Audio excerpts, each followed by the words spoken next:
नमस्कार। मैं डॉक्टर श्याम गोलो फिर से एक बार आपका इस ट्रेनिंग सेशन में स्वागत करता हूं। मैं आशा करता हूं कि आप सभी लोग स्वस्थ हैं और आप अपने साथ अपने परिवार का यानी घर का परिवार और एमसीएल परिवार दोनों का ख्याल रख रहे हैं। मैं ये भी उम्मीद करता हूं कि आप सभी लोग 1 घंटा बहुत अच्छी एक्सरसाइज कर रहे हो, अपने हार्ट अपने लंग को मजबूत कर रहे हो और अपनी इम्यूनिटी को बढ़ा रहे हो। तो चलिए शुरुआत करते हैं आज के इस सेशन के साथ। दोस्तों, दुनिया बहुत तेजी से बढ़ रही है। हर दिन वो बदल रही है, हर दिन बेहतर हो रही है।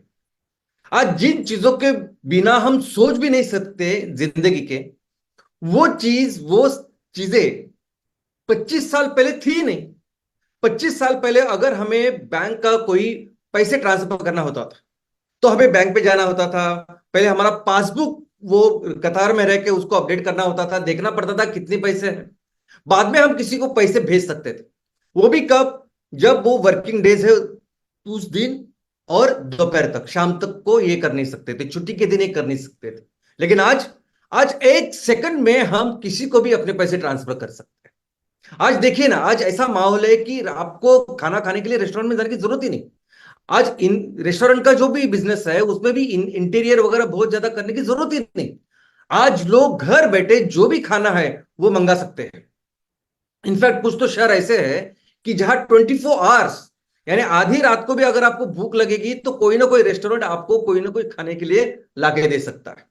क्या हम सोच सकते थे कि 25 साल पहले ऐसा होगा कि हमें पता चलेगा कि अगर मुझे एक दिशा में एक जगह जाना है तो मुझे कितना वक्त लगेगा, कितनी ट्रैफिक है उधर, और अगर उसमें कोई प्रॉब्लम है तो दूसरा कौन सा अल्टरनेटिव रूट है, ये इमेजिन भी नहीं कर सकते थे हम लोग। ये था 25 साल पहले। और सोचिए दोस्तों कि आगे 25 साल बाद क्या हो सकता है, 2050 में क्या हो सकता है, कैसे होगा ट्रांसपोर्टेशन, कैसे होगा कम्युनिकेशन, कैसी होगी ये सब चीजें। और जब भी हम इसकी बातें करते हैं, आम आम आदमी आम लोग सब भी बातें करते हैं, तो वो बात करते हैं ये सब कुछ बदल रहा है। उसका कारण है विज्ञान और तंत्रज्ञान। कैसी टेक्नोलॉजी अपग्रेड हो रही है, कैसी टेक्नोलॉजी बदल रही है, ये हो रहा है वो हो रहा है, अंतरिक्ष में लोग जा रहे हैं। तो हम हमेशा बात करते हैं इस विज्ञान और तंत्रज्ञान की, इस टेक्नोलॉजी की। लेकिन एक्चुअली क्या है विज्ञान, क्या है तंत्रज्ञान? चलिए समझते हैं आज। सबसे पहले साइंस यानी विज्ञान। साइंस का विज्ञान का अर्थ है ज्ञान, नॉलेज। इनफैक्ट साइंस ये जो शब्द है ना, वो शब्द ही आया है एक लैटिन शब्द से, उसका अर्थ है टू नो, टू अंडरस्टैंड। तो विज्ञान का मतलब है कि हमारे आजू बाजू जितनी भी चीजें हैं उसको समझना, उनके फिजिकल स्ट्रक्चर को समझना। हमारे आजू बाजू हम जिस इकोसिस्टम में रहते हैं, हम जिस दुनिया में रहते हैं, उसमें आजू बाजू जितनी भी क्रिया प्रक्रिया होती है, प्रोसेसेस होती है, उसको समझना, ये भी है साइंस। अभी देखिए कि हमारे पेड़ है, अभी पेड़ को टहली है, पेड़ को पत्ते हैं, फूल है, फल है।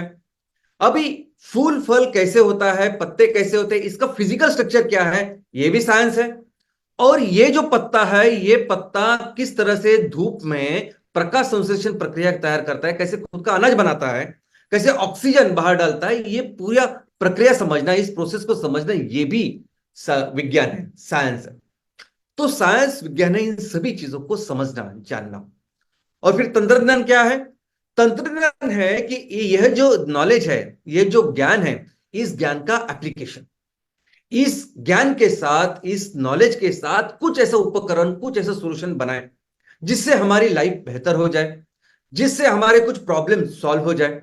जैसे अगर आपने पेड़ों के बारे में, एग्रीकल्चर के बारे में इतनी पढ़ाई की है, अगर उसमें ज्ञान अच्छा किया है, तो ऐसी कुछ टेक्नोलॉजीज का निर्माण आप कर सकते हैं कि जिसकी वजह से पेड़ों की ग्रोथ अच्छी हो, उनकी बीमारियां कम हो। और ऐसे ही जैसे इजराइल ने एग्रीकल्चर में काम किया है, तो अपने इस नॉलेज का जो एप्लीकेशन है डे टू डे लाइफ में, उसे कह सकते हैं हम तंत्रज्ञान।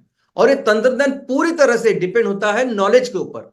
जितना हम नॉलेज अच्छा करें, जितना हम नॉलेज बढ़ाए बढ़ाए उतना ही हम तंत्रज्ञान विकसित कर सकते हैं, बेहतर कर सकते हैं। लेकिन दोस्तों, ये जो पूरा प्रोसेस है ना, ये ज्ञान का, विज्ञान का और तंत्रज्ञान का, ये पूरा प्रोसेस में हम वैसे देखा जाए तो कुछ नया क्रिएट नहीं करते। ये सब चीजें ऑलरेडी हमारे कुदरत में है, ये सब चीजें ऑलरेडी इस यूनिवर्स, इस धरती माँ, इस प्रकृति में है। ये प्रकृति पिछले 450 करोड़ साल से, ये हमारी दुनिया है, ये पृथ्वी है। 350 करोड़ साल से इस पृथ्वी के ऊपर अलग अलग जीव है। तो अलग अलग जीव, चाहे वो जमीन पे हो, चाहे वो पानी में हो, हवा में उड़ते हो, इस हर जीव की व्यवस्था रखने के लिए, उनकी जो भी जरूरत पूरी करने के लिए इस धरती माँ ने एक सिस्टम का निर्माण किया, एक व्यवस्था का निर्माण किया। और जो ये व्यवस्था करोड़ों साल से है। मनुष्य अभी इस व्यवस्था में इन करोड़ों जीवों में से एक जीव है जो सिर्फ पिछले 2 लाख साल से है इस धरती के ऊपर। तो मनुष्य एक्चुअली समझने की कोशिश कर रहा है, मनुष्य एक्चुअली जानने की कोशिश कर रहा है, ज्ञान समझने की कोशिश कर रहा है कि ये प्रकृति ने कैसी बनाया है ये पूरा संतुलन, ये पूरा स्ट्रक्चर। और जैसे जैसे हम समझते हैं ना, वैसे वैसे ये टेक्नोलॉजी बेहतर होती जा रही है। अभी देखिए टेलीफोन, अभी हमने एक ज्ञान विकसित किया कि एक दूसरे के साथ संभाषण हो सकता है, कम्युनिकेशन हो सकता है, एक दूसरे के साथ रिसीवर, स्पीकर, ऐसी चीजें होती है। एक उपकरण का निर्माण किया जा सकता है जिसका नाम है टेलीफोन। हमने उपकरण तैयार किया और वो उपकरण, वो टेलीफोन एक दूसरे के साथ वायर के साथ अगर जोड़े तो एक दूसरे के साथ बात कर सकते हैं।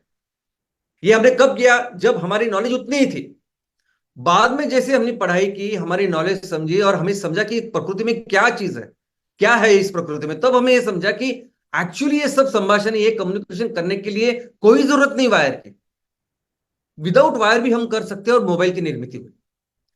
अभी ये 2G, 3G, 4G, 5G भी हम लोग गए हैं, तो इसमें भी हम नए नए धातु का देख रहे, खोज रहे हैं कि ये धातु इससे बेहतर है, इसकी अलग अलग विशेषताएं हैं, तो ये धातु है, इसका उपयोग करके हम और बेहतर ये सर्विस दे सकते हैं। तो ये हमारा नॉलेज डेवलप हो रहा है, ये हमें नॉलेज बेहतर हम लोग कर रहे हैं, इसकी वजह से तंत्रज्ञान बेहतर हो रहा है। अभी एक समय था कि टीवी के एंटीना कंपलसरी था, रिसीवर एंटीना अगर नहीं तो हम टीवी देख नहीं सकते थे। लेकिन आज कहीं भी आप टीवी देख सकते हैं, उसे कोई भी एंटीना की जरूरत नहीं। आज स्पेस टूरिज्म की शुरुआत हुई है, यानी आप रॉकेट में बैठ सकते हो, आप अंतरिक्ष में जा सकते हो, घूम के फिर से आ सकते हो, ऐसे टूरिज्म की। अब कितने मिनट में आप जाओगे स्पेस में, कितना वक्त रहोगे, सब एक्यूरेटली हम बता सकते हैं। ये ऑलरेडी एग्जिस्टिंग है, हमें आज पता चल रहा है इसके बारे में। दोस्तों, ये जो पूरी दुनिया, ये जो प्रकृति है, ये जो धरती माँ है, ये अत्यंत विशाल है। कई सारे, आई मीन, छोटे छोटे चीजों का भी उसने हर बहुत बाखूबी से ख्याल रखा है। लिमिटेशन हम में है, लिमिटेशन मनुष्य में है कि मनुष्य उसको समझने में समझ नहीं पा रहा है। और अगर साइंस, विज्ञान और तंत्रज्ञान को डेवलप करना है तो बेसिकली इस माँ को, इस प्रकृति के जो रचना को, वो समझना जरूरी है। और अगर मैं बोलता हूं कि हर हर तरह के जीव के लिए इस प्रकृति ने, इस माँ ने हर तरह की व्यवस्था की है, तो मनुष्य भी हर, ये ऑलमोस्ट 50 करोड़ जीवों में से एक जीव है।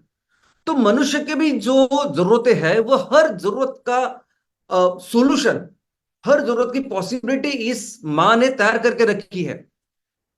सिर्फ हमको समझना है। यानी अगर मनुष्य को ऊर्जा चाहिए, खाना चाहिए, अगर मनुष्य को इस्तेमाल करने के लिए चीजें चाहिए, अगर मनुष्य को बिल्डिंग कंस्ट्रक्शन के लिए कुछ मटेरियल चाहिए, तो इसकी सब व्यवस्था के कुदरत में है, इसकी सब व्यवस्था इस प्रकृति में है। हमें सिर्फ समझना होगा, हमें समझना होगा कि एक्चुअली क्या नियम है जिस नियम के आधार पर ये सब चलता है, कौन सी दिशा में हमें जाना चाहिए, कौन से नियम पे हमें काम करना चाहिए, ताकि हमारी हर जरूरत पूरी हो सके। और हमारी इस माँ के पास, प्रकृति के पास, कुदरत के पास इतना सब कुछ है कि हमें कुछ करने की जरूरत है, हमें सिर्फ उस नियमों को समझने की जरूरत है, उस सही दिशा में जाने की जरूरत है। और दोस्तों, बात सिर्फ फिजिकल या भौतिक चीजों की नहीं है। ये कुदरत इतनी विशाल और इतनी महान है कि अगर दिल से आप कुछ करना चाहते हो इस जीवन में, अगर आप बाकी के लोगों के लिए, अलग अलग जीव के लिए अगर कुछ करना चाहते हो, अगर इस जिंदगी को, इस जीवन को, इस दुनिया को बेहतर करना चाहते हो, दिल से करना चाहते हो, अगर आपका उद्देश्य सही है, मन से आप काम कर रहे हो, तो उसके लिए भी ये माँ आपको हेल्प करती है। अगर आप सिंसियरली, अगर अच्छे उद्देश्य के साथ, मकसद के साथ कुछ कर रहे हो, तो उसके लिए भी ये माँ, ये प्रकृति हमें मदद करती है। लेकिन एक अच्छी बात यह भी है कि हमारे इस माँ को समझना, प्रकृति को समझना, ये बहुत फायदेमंद भी है। माँ को समझना, इस विशाल प्रकृति के बारे में जानने की कोशिश करना, इससे बहुत ज्यादा पैसा मिलता है, बहुत ज्यादा फायदा होता है। आपकी ऑर्गेनाइजेशन बहुत बड़ी हो सकती है। कैसे? तो दुनिया की आज की तारीख में सबसे फास्टेस्ट ग्रोइंग जो कंपनीज है, वो कौन सी है? वो वही कंपनीज है जो इस नॉलेज को, इस ज्ञान को और तंत्रज्ञान को समझती है, जो इस ज्ञान को, विज्ञान को, इस तंत्रज्ञान को विकसित करती है, वही तो सबसे बड़ी कंपनी है। भले उनका इनका इनका इंफ्रास्ट्रक्चर बाकी के कंपनियों जैसा नहीं है, लेकिन ये सभी कंपनी आज की तारीख में दुनिया की सबसे फास्टेस्ट ग्रोइंग कंपनी कोई है तो वो वही कंपनी है जो विज्ञान और तंत्रज्ञान में काम करती है। अभी देखिए, दुनिया की सबसे बड़ी 5 विज्ञान तंत्रज्ञान में काम करने वाली कंपनी, जो अमेरिका के भी 5 सबसे बड़ी कंपनी है, उनको आप देखोगे तो हर कंपनी आज $1 ट्रिलियन के ऊपर है। $1 ट्रिलियन का मतलब है 80 से 85 लाख करोड़ के ऊपर है ये 5 कंपनियां। और इस 5 कंपनियों में से 2 कंपनियां यानी माइक्रोसॉफ्ट और एप्पल, ये 2 कंपनियां तो आज की तारीख में $3 ट्रिलियन यानी 225 लाख करोड़ से भी ज्यादा ऐसे उनके वैल्यूएशन है। इतनी बड़ी कंपनियां ये बन चुकी है, क्यों? सिर्फ वो इस विज्ञान और तंत्रज्ञान की वजह से। सिर्फ वो कोशिश करते हैं कि कैसे इस प्रकृति को समझे, कैसे इस नेचर को समझे। तो दोस्तों, हमें भी अगर हमारे समाज को, हमारे देश को दुनिया का सबसे सर्वश्रेष्ठ देश बनाना है, अगर हमें अपने समाज को दुनिया का सबसे डेवलप्ड, विकसित ऐसा समाज बनाना है, तो हमें भी ऐसी व्यवस्था का निर्माण करना होगा। हमें भी ऐसी व्यवस्था का निर्माण करना होगा कि जिसमें ये ज्ञान, ये विज्ञान और तंत्रज्ञान ये बढ़े। हमें ऐसे संस्कृति का निर्माण करना होगा कि जिस संस्कृति में हर कोई विज्ञान और तंत्रज्ञान में बढ़ाने के लिए अपना योगदान दे। और ये बहुत जरूरी है। कैसे करें, समझते हैं। देखिए अभी एटमॉस्फेयर, एटमॉस्फेयर है ना वातावरण। वातावरण का मतलब है वात आवरण, हवा का आवरण। हमारे इस पृथ्वी के ऊपर एक हवा का आवरण है, वात का आवरण है। कुदरत ने अपने हाथों से इसे बनाया। ये हवा का आवरण है, ये एटमॉस्फेयर है, ये वातावरण है। उसकी वजह से तो हमारा ग्रह बाकी के ग्रहों से अलग है। ये हवा का आवरण कुदरत ने इतनी अच्छी तरीके से बनाया है, इसकी वजह से आज हमारी इस धरती के ऊपर कितने सारे अलग अलग तरह के जीव हैं। और ये कब से है? ये वही 450 करोड़ साल से है। लेकिन हमें इसके बारे में कब पता चला? कुछ सालों पहले। तो साइंस, तो हमें जो नॉलेज पता चला कि ऐसा एटमॉस्फेयर होता है, ऐसे वातावरण या वायु का आवरण पृथ्वी के इर्द गिर्द है, और जिसकी वजह से ये दुनिया पॉसिबल है, ये हमें समझना, ये है विज्ञान। इसका कॉम्पोजिशन समझना, यानी इस हवा में ऑक्सीजन 21 है, नाइट्रोजन है, ऑर्गन है, कार्बन डाइऑक्साइड है, ये सब चीजें का समझना हमारी नॉलेज के साथ, हमारे एक्सपेरिमेंट के साथ, ये है विज्ञान। इनफैक्ट ये जो पूरा वायुमंडल है, सॉरी, ये पूरा जो एटमॉस्फेयर है, ये वातावरण है, ये वातावरण भी, इसमें जो हवा है वो हवा 90% ऑफ द हवा पहले 10 किलोमीटर में है। वातावरण कई सारे किलोमीटर, बहुत उसकी लेंथ ज्यादा है, लेकिन पहले नीचे के जो 10 किलोमीटर है उसमें 90% ऑफ द हवा है। और इस हवा का एक वजन है, इस हवा का एक प्रेशर है। उस ऊपर जैसे आप 10 किलोमीटर के ऊपर जाएंगे, वैसे ये हवा पतली पतली होती जाती है। वैसे वैसे ऑक्सीजन वगैरह उसकी जो कॉन्सेंट्रेशन उसमें हवा में कम कम कम होती जाती है। तो नीचे के जो 10 किलोमीटर है, वो 10 किलोमीटर में सबसे ज्यादा ये हवा है, सबसे ज्यादा ये कॉन्सेंट्रेशन है। अभी ये जो कॉन्सेंट्रेशन है, उसके वजह से इस वायु का दाब तैयार होता है, उसका प्रेशर तैयार होता है, जिसे हम कहते हैं एटमॉस्फेरिक प्रेशर। अभी ये नॉलेज हमने प्राप्त किया, ये हमें समझा कि प्रकृति की ऐसी रचना है, प्रकृति ने ये सब करके रखा है। अभी इस नॉलेज के ऊपर फिर हमने क्या की? टेक्नोलॉजी डेवलप किया, तंत्रज्ञान डेवलप किया। तो चलिए, ऐसा है, प्रकृति ने ऐसे बनाया, तो चलो इससे का क्या फायदा हो सकता है जिंदगी बेहतर करने के लिए? कौन से उपकरण, कौन से सॉल्यूशन हम बना सकते हैं? तो हमने बनाया अभी सिंपल सिरिंज। यानी जब आप डॉक्टर के पास जाते हो, डॉक्टर जब इंजेक्शन देने के लिए, वो एक नीडल सुई होती है और सिरिंज होती है। आप देखोगे तो डॉक्टर क्या करता है कि उस पानी में, उस इंजेक्शन में जो कुछ है उसको डालता है, और उस पूरा द्रव जो इंजेक्शन है, दवा जो है, वो सिरिंज में लेता है। वो कैसे होता है? तो दोस्तों, ये एटमॉस्फेरिक प्रेशर कंटिन्यूअसली सब जगह है। आज आप जहां बैठे हो, मैं यहां बैठा, तो आजू बाजू पूरी एटमॉस्फेरिक प्रेशर है, लेकिन जो हम उसे अभी महसूस नहीं कर रहे हैं, हमें इसकी आदत हो चुकी है। लेकिन मोमेंट आप किसी भी जगह पे अगर आपने निर्वात कर दिया, किसी भी जगह पे अगर आपने हवा निकाल दी, उसका हवा का प्रेशर कम कर दिया, तो आजू बाजू के एरिया से एकदम से वो हवा उसमें चली जाती है। वैसे यह होता है कि सिरिंज डालने के बाद जैसे ही आप सिरिंज निकालते, ऊपर खींचते हो, नीचे वो निर्वात तैयार करते हो, वैक्यूम तैयार करते हो, और एकदम से फिर बाकी का एटमॉस्फेयर प्रेशर जाता है और उस लिक्विड को वो अंदर डालता है। और वैसे ही होता है जब हम स्ट्रॉ से कुछ जूस पीने की कोशिश करते हैं। नॉर्मल आप जूस में ऐसे स्ट्रॉ डालिए, कुछ नहीं होगा। आप जब स्ट्रॉ डालते हैं और वो स्ट्रॉ में जो हवा है उसको निकालते हो, उसको सक करते हो, तो वो वैक्यूम क्रिएट होता है। और उसके वजह से बाजू बाजू का जो प्रेशर तो रहता ही है कंटिन्यूसली, वो उस लिक्विड को, उस जूस को उस स्ट्रॉ में डालता है और हम उसे पीते हैं। इतना ही नहीं है कि वैक्यूम क्लीनर भी अगर आप देखोगे तो वैक्यूम क्लीनर क्या है? वैक्यूम एक सिंपल ऐसी मशीन है कि जो एक एक कंपार्टमेंट है, उसमें वो निर्वात तैयार करता है। निर्वात यानी वैक्यूम तैयार करता है। और जैसे ही वह वैक्यूम तैयार होता है, जहां प्रेशर एकदम कम हो जाता है बिल्कुल, तो आजू बाजू की जो हवा का प्रेशर है वो फटक से वो जो कचरा है, वो कचरा उसको या जो भी चीजें हैं उसको वो अंदर डालती है। यही वैक्यूम क्लीनर है। और सिर्फ वैक्यूम क्लीनर ही नहीं, कई सारे बड़े बड़े इक्विपमेंट्स भी है जो इस प्रिंसिपल पे काम करते हैं। कौन सा प्रिंसिपल? Atmospheric pressure. और कहा है वो? हर जगह है इस दुनिया में, इस पृथ्वी के ऊपर हर जगह है। इनफैक्ट हमारा जो हॉट एयर बलून है, यानी बलून जो ऊपर जाता है, वो कैसे जाता है? तो उस बलून के अंदर, उस इतने बड़े गुब्बारे के अंदर जो हवा होती है, उस हवा को गर्म करके उसका प्रेशर कम किया जाता है। जैसे ही अंदर का प्रेशर कम होता है, बाहर का प्रेशर वैसे ही ज्यादा है, तो वो उसको लिफ्ट करता है, ऊपर लेके जाता है। जैसे हमारा हाथ का बच्चों का गुब्बारा होता है, बस वैसे ही। और जब आपको नीचे आना होता है तो फिर से वो अंदर का, जो बलून का अंदर का प्रेशर है, हवा का प्रेशर, उसको बढ़ाया जाता है, तो फिर से वो नीचे आता है। इनफैक्ट हमारा ये जो एरोप्लेन है, वो भी इस प्रिंसिपल के ऊपर, इस विज्ञान के ऊपर चलता है। आज आप देखोगे कि एरोप्लेन जैसे बनते हैं, उड़ते हैं, तो एरोप्लेन बेसिकली तीन चीजों के ऊपर काम करते हैं। एक तो एटमॉस्फेरिक प्रेशर, दूसरे न्यूटन के गति विषयक नियम, और ऑफ कोर्स ग्रेविटी। तो इन चीजों के ऊपर ही अलग अलग ऐसे उपकरण बने हुए हैं। इसके बाद फिर हमें यह भी पता चला कि इस एटमॉस्फेयर के, इस वातावरण के अलग अलग लेयर्स है, अलग अलग लेयर्स है, अलग अलग उसकी विशेषता है और उसका काम। जैसा हमें पता चला कि सबसे पहला जो लेयर है पृथ्वी के पृष्ठभाग से लेके पहले जो 10 से 12 किलोमीटर है, वो जो लेयर है उसे हम कहते हैं ट्रोपोस्फियर। अभी ये वो लेयर है कि जिसमें सबसे ज्यादा हवा है। ये वो लेयर है कि कुदरत के, मौसम की जितनी भी चीजें वो इसमें होती है। यानी बादल बनते हैं, बादल बरसते हैं, आंधी होती है, तूफान आते हैं, या हवा एक जगह से दूसरी जगह से जो जाता है, हवा का जो सर्कुलेशन है, वो सब कुछ होता है इस ट्रोपोस्फियर में। जो पूरे मौसम, हवामान से रिलेटेड सब जो चीजें हम देखते हैं हर दिन, वो होते हैं इसमें। और इसके ऊपर जो होता है वो दूसरा लेयर होता है, जो 10-12 किलोमीटर से शुरू होकर 50 किलोमीटर तक होता है।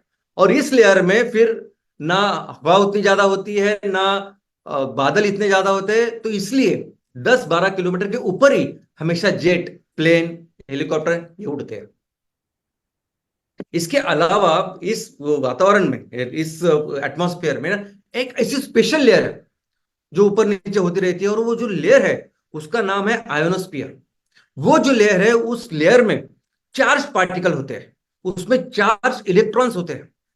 अब ये इलेक्ट्रॉन्स पार्टिकल को कौन तैयार करता है? तो सूरज की किरणें तैयार करती है। लेकिन उससे क्या होता है, देखिए हमारे यहाँ बैटरी होती है, आपके टू व्हीलर में, फोर व्हीलर में बैटरी रहेगी। बैटरी से बिजली तैयार होती है, कैसे? तो बेसिकली उस बैटरी में चार्ज इलेक्ट्रॉन्स होते हैं। वो इलेक्ट्रॉन्स एक दूसरे के जगह जाते हैं, वो गति निर्माण करते हैं, उसकी वजह से बिजली तैयार होती है। वैसे ही सेम हमारे एटमॉस्फेयर में होता है। हमारे इस एटमॉस्फेयर में, हमारे इस वातावरण में भी ऐसे कोई चार्ज पार्टिकल्स है, ऐसे इलेक्ट्रॉन्स है।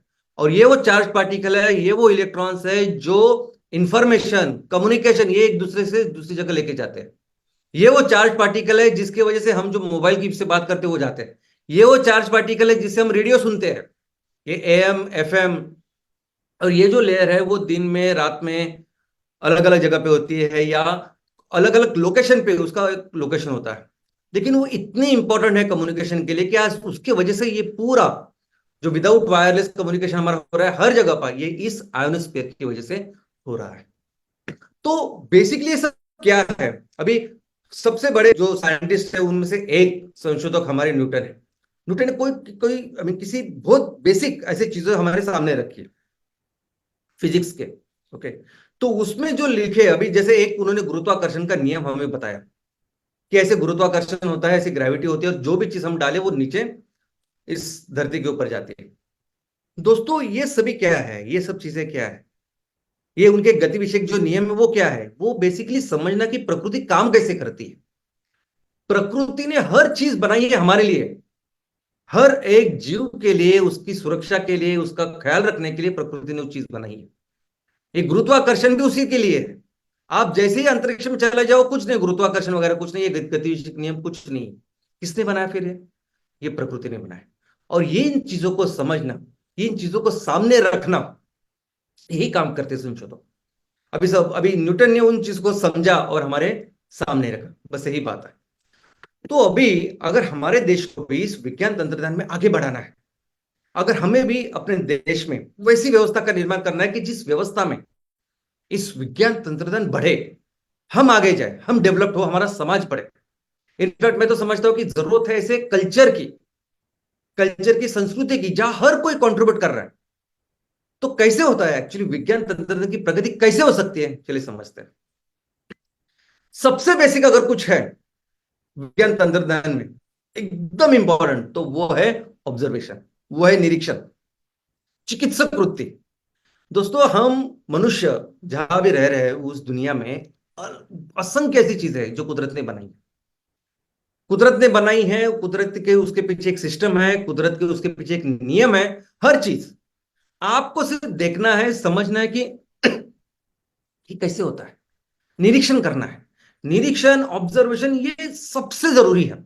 वो चिकित्सक वृत्ति, आजू बाजू कोई भी घटना होती, नदी से रिलेटेड कुछ है, समुद्र से रिलेटेड कुछ है, एग्रीकल्चर से रिलेटेड कुछ है, सॉइल से रिलेटेड कुछ है, तो ये क्यों होता है, क्यों कोई जीव ऐसे काम करता है, कोई ऐसे काम नहीं करता, क्या नियम है, क्या है, ये समझना, उसको ऑब्जर्वेशन करना बहुत जरूरी है।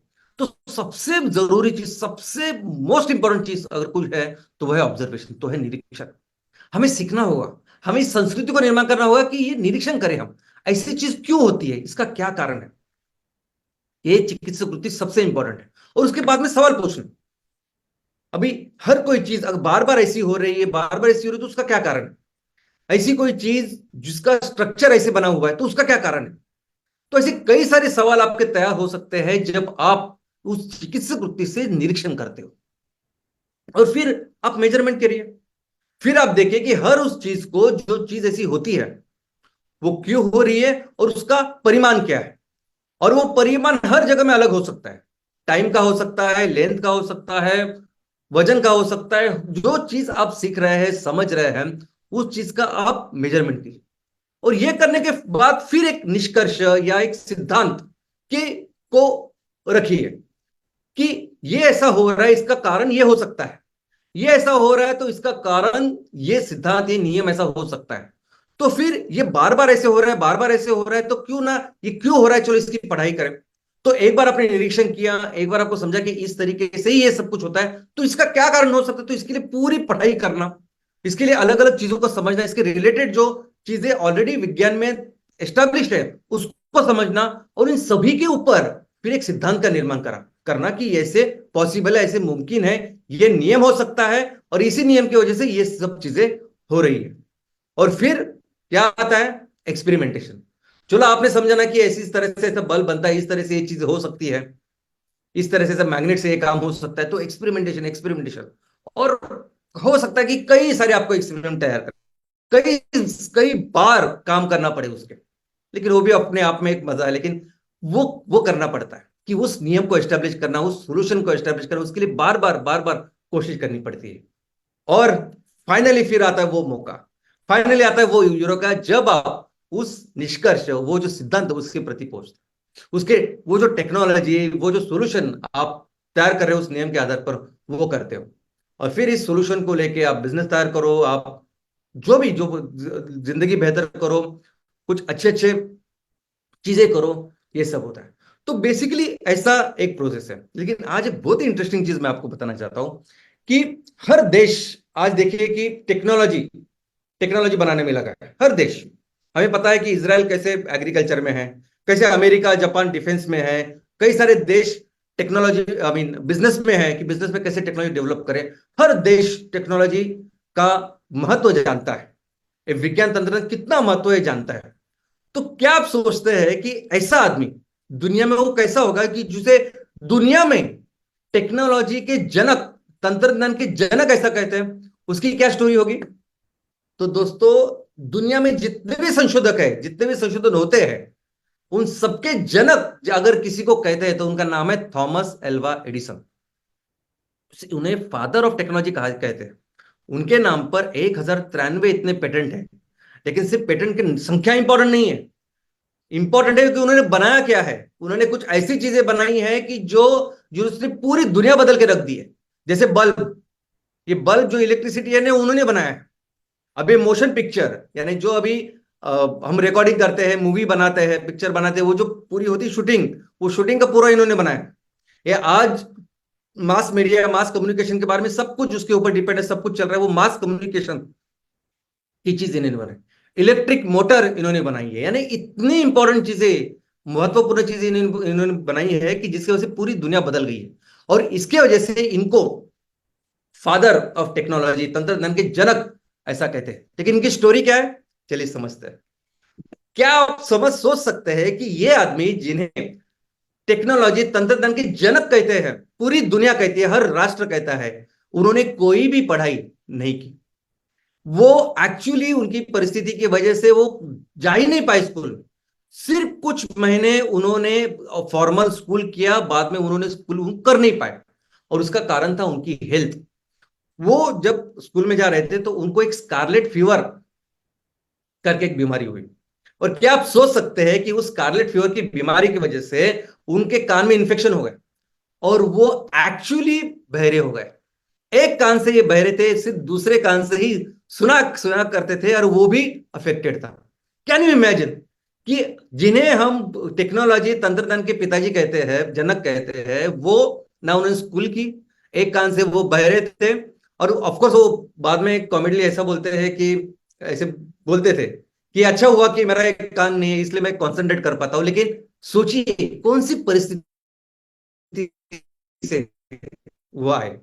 दोस्तों, जब वो 12 साल के थे, जब वो स्कूल वगैरह नहीं जा सकते थे, वो एक्चुअली उन्होंने 12 साल की उम्र में काम करना शुरू कर दिया। 12 साल की उम्र में वो ट्रेन में अखबार बेचते थे, कैंडी बेचते थे, चीजें बेचते थे, और ऐसे उन्होंने किया। तो फिर क्या वो बात है, यानी ऐसे ऐसा आदमी कि जो स्कूल में नहीं गया, जो फिजिकली इतना चैलेंज अफेक्टेड है, खा पैसे कमाने के लिए यहाँ वहां काम करना पड़ता, बहुत सारे काम किए उन्होंने हर जगह पे। तो वो क्या चीज है कि जिसकी वजह से वो इतने महान साइंटिस्ट बने, संशोधक बने? तो उसका कारण है उनकी जिज्ञासा, उनकी उसका कारण उनको पैशन, वो समझना कि क्यों ऐसे होता है। अगर मैं ट्रेन में काम कर रहा हूं, वो पटरी के ऊपर ट्रेन चल रही है, वहां ट्रांसमिशन होता है, तो क्यों ऐसे होता है? आप अंदाजा नहीं कर सकते कि इन व्यक्ति ने हर जगह इतने सारे एक्सपेरिमेंट किए। यानी ट्रेन में अगर मैं जाता हूं तो सिर्फ वो ट्रेन चलती है इतना नहीं, कि क्यों चलती है, क्या चलता है, क्या कारण है, कैसे हो सकता है। फिर उन्होंने वो ट्रांसमिशन उस टाइम जो होता था, उसकी उसकी पढ़ाई की, इतने सारे एक्सपेरिमेंट किए, इतनी सारी चीजें की। इनफैक्ट कई सारी जगह पे तो जो वो काम कर रहे थे, काम करते थे, बहुत सारे एक्सपेरिमेंट करते थे, वहां से उनको निकल दिया गया कि आप इतना सब डैमेज कर रहे हो, काम कर रहे हो। लेकिन दोस्तों, यही सबसे इंपॉर्टेंट है। ये इंपॉर्टेंट है कि जो विज्ञान तंत्रज्ञान को बढ़ावा देता है, आप कुछ भी बन सकते हो। अभी दुनिया का सबसे महान एग्जाम्पल है, यानी इसका फर्क ही नहीं पड़ता कि आप गांव में रह रहे हो, आप शहर में रह रहे हो। इसका फर्क ही नहीं पड़ता कि आपने पढ़ाई क्या की है, आपने आर्ट्स की है, कॉमर्स की है, साइंस की है, आप डॉक्टरेट हो, चौथी फेल हो, कुछ फर्क नहीं पड़ता। आप में होना चाहिए वो जिज्ञासा वृत्ति, आप में होना चाहिए वो पैशन समझने का कि इस प्रकृति ने, इस माँ ने क्या किया है, किस तरह से किया है। और एक बार आपको वो करने लगे तो उसके बहुत सारे फायदे हैं।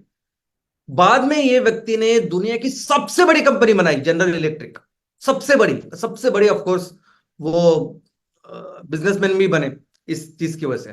तो अगर हमें हमें अपने समाज में इस विज्ञान तंत्रज्ञान को डेवलप करना है ना, इसको आगे लेके जाना है, तो हमें वो नजरिया, वो जो चिकित्सीय वृत्ति में जो बोल रहा हूं ना, वो डेवलप करनी होगी हर चीज की। कुछ भी लीजिए, आप हवा लीजिए, पानी लीजिए, कुछ भी लीजिए, समझिए, निरीक्षण कीजिए क्यों होता है ऐसे, क्या कारण है। और हर चीज के पीछे इस प्रकृति ने, माँ ने, इस कुदरत ने हर चीज कुछ पर्पज के साथ तैयार की, करोड़ों साल से व्यवस्था है। हम सिर्फ आज इसे समझ रहे हैं। और आने वाले दिनों में तो ये जो हमारी वर्कफोर्स है, सबसे पहले तो किसी भी उम्र में आप ये शुरुआत कर सकते हैं। जरूरत नहीं कि आप बस बच्चे होने चाहिए, आप स्कूल में कॉलेज में होने चाहिए, एकदम रिटायरमेंट के बाद भी अगर आपको लगा नहीं मुझे इसके ऊपर संशोधन करना है तो आप कर सकते हो। और कोई भी चीज हो सकती है, कोई भी विषय जो आपको अच्छा लगता है वो हो सकता है। लेकिन मैं समझता हूं कि बच्चे जो है ना, बच्चे बेस्ट अपना वर्कफोर्स है, बच्चे हमारी बेस्ट आर्मी है, क्योंकि हमारे पास कैसे होते हैं, जैसे जैसे उम्र बढ़ती है ना वैसे से हमारे वो सोच जो है ना उसमें बहुत सारी चीजें ऊपर आती है, ये होता है, ये हो सकता है, ये नहीं हो सकता है, ऐसे सब चीजें लोग बड़े सोचते हैं। बच्चे वैसे नहीं सोचते, बच्चे हमेशा हर पॉसिबिलिटीज के लिए तैयार होते हैं। बच्चे ऐसे होते हैं ना कि वो उनको लगता है सब कुछ मुमकिन है। और ये जो चीजें हैं बहुत जरूरी है। एक बार आपने बच्चों को वो चिकित्सक वृत्ति बताई, सिखाई, देखो कितना जरूरी है, किस तरह से, और सिर्फ ऑब्जर्वेशन सिखाइए, सिर्फ ऑब्जर्वेशन चिकित्सक वृत्ति को निर्माण कीजिए, ये बच्चे अपने देश को बहुत आगे लेके जाएंगे। और दोस्तों देखो, एक्चुअली विज्ञान तंत्रज्ञान का मतलब क्या है? अभी दुनिया के मशहूर जो संशोधक है, साइंटिस्ट है, उनमें से एक है अल्बर्ट आइंस्टाइन। वो कहते हैं कि नेचर, विज्ञान तंत्रज्ञान यानी हमारे प्रकृति को बेहतर समझना, और ये प्रिंसिपल विज्ञान तंत्रज्ञान का मतलब क्या है? तो हमारे प्रकृति को समझना, बेहतर समझना, बस यही है। और ये एक्चुअली द प्रिंसिपल है जिसके ऊपर पूरी दुनिया सब संशोधक काम करते हैं। इनफैक्ट हमारा अगर आप इतिहास देखोगे, हमारे देश में, हमारे देश में तो इतने महान साइंटिस्ट है, इतने महान साइंटिस्ट है, हमारे प्राचीन भारत में इतने महान साइंटिस्ट हो गए हैं। आज पिछले 100, 150, 200 सालों में जितने भी संशोधन हुए हैं, पिछले 100, 150 सालों में जो जो जिन जिन अलग अलग संशोधकों ने अपनी चीजें रखी है दुनिया के सामने, आप सिर्फ अपनी पढ़ाई कीजिए, आप सिर्फ अपने देश की पढ़ाई कीजिए, आपको पता चलेगा कि ये सब चीजें जो आज हमें दिखा रहे हैं, समझा रहे हैं, ये हजारों साल पहले हमारे साइंटिस्ट ने काम करके रखा है, हजारों साल पहले। और विषय भी अगर आप देखोगे तो आप सोच नहीं सकते, क्यों ऐसे केदारनाथ का मंदिर जो सालों से ऐसे ही है, क्यों ऐसे वो शिव जी का टेम्पल, कितने सारे ऐसी चीजें हैं जो आज भी हम एक्सप्लेन नहीं कर सकते। ये है क्योंकि हमारे इतने महान साइंटिस्ट थे, और हर हर क्षेत्र में थे, हर क्षेत्र में थे। ऐसे नहीं कि विज्ञान सिर्फ, कला, वाणिज्य, हर क्षेत्र में, हर विषय में उनका नॉलेज इतना ज्यादा था, उनका ज्ञान, विज्ञान, तंत्रज्ञान इतना ज्यादा था कि सिर्फ ये पढ़ने के लिए, ये समझने के लिए हजारों किलोमीटर चल के दुनिया भर से लोग आते थे। इजिप्ट से लेके, यूरोप से लेके चाइना तक हर कोई भारत में आया। यहाँ के जो यूनिवर्सिटीज है, यहाँ के जो आई मीन दुनिया के सबसे जो विश्वविद्यालय थे वो सिर्फ भारत में थे उस टाइम। यहाँ आते थे, सालों साल पढ़ाई करते थे और जाते थे। इतने महान हमारे साइंटिस्ट थे, और इन साइंटिस्ट ने, हमारे देश ने हमेशा दुनिया का नेतृत्व किया हर विषय में। और इसका भी प्रिंसिपल क्या है? कौन सा वो तत्व है कि जिसको वजह से हमारे साइंटिस्ट इतने महान थे? और वो भी प्रिंसिपल है, वो है प्रकृति है, वो है धरती माँ। ये सभी लोग सिर्फ प्रकृति को फॉलो करते थे, प्रकृति की पढ़ाई करते थे, प्रकृति के साथ रहते थे। इसलिए आप देखोगे साइंटिस्ट वो जिस तरह से काम करते हैं, और कौन से विषय, एस्ट्रोनॉमी, ये ग्रह तारों से लेके सर्जरी, मेडिसिन, यानी आप सोच नहीं सकते ऐसे ऐसे विषयों में हमने इतनी प्रगति की। और सिर्फ इसलिए क्योंकि हम हमेशा प्रकृति के साथ रहे हैं, प्रकृति को हमने जानने की, समझने की कोशिश की है, और उससे ही हमने अपना नॉलेज, अपना ज्ञान, अपना विज्ञान, अपना तंत्रज्ञान बढ़ाया। तो दोस्तों हमें भी आज जरूरत है, हम फिर से अपने देश को वैसे ही इस विज्ञान तंत्रज्ञान में महान कर सकते हैं। फिर से जरूरत है कि हमें उस संस्कृति को तैयार करने की, ये बहुत जरूरी है। संस्कृति, व्यवस्था, संस्कृति यानी ऐसे कि हर कोई व्यक्ति किसी भी उम्र में अपने इस विज्ञान तंत्रज्ञान की प्रगति को कंट्रीब्यूट करे। मुझे ये अच्छा लगता है, मेरा ये बैकग्राउंड है, तो मैं कुछ इसमें काम कर सकता हूं, मैं इसमें कुछ निरीक्षण कर सकता हूं, चिकित्सक वृत्ति के साथ मैं कुछ सोल्यूशन दुनिया के सामने रख सकता हूं। इस संस्कृति का निर्माण करना आज हमारे समाज के लिए, देश के लिए बहुत जरूरी है। इस व्यवस्था का निर्माण करना हमारे देश के लिए बहुत जरूरी है, ताकि हमारे देश में इतना पोटेंशियल है ना कि फिर से हम पूरी दुनिया में इस विज्ञान और तंत्रज्ञान में नंबर 1 बनेंगे, और हर क्षेत्र में पूरी दुनिया का नेतृत्व करेंगे। जय हिंद, जय एनसीएफ, धन्यवाद।